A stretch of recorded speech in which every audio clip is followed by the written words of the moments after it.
పద్దెంది పడిమెట్ల పైకెక్కి గుడికేగు భక్తులకు ఎదురొచ్చే బంగారు స్వామి ఇరుముడులు స్పృశించి శుభమనుచు దీవించి జన బృందముల చేరే జగమేలు స్వామి తన భక్తులొనరిల్చు తప్పులకు తడబడి ఒక పక్క ఒరిగెన ఓంకారమూర్తి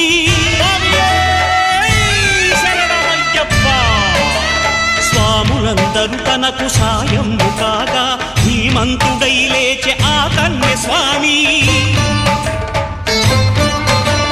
పట్టబంధము వీడి భక్తతతికై పరుగు పరుగున వచ్చే భూమిపైకి నరుడై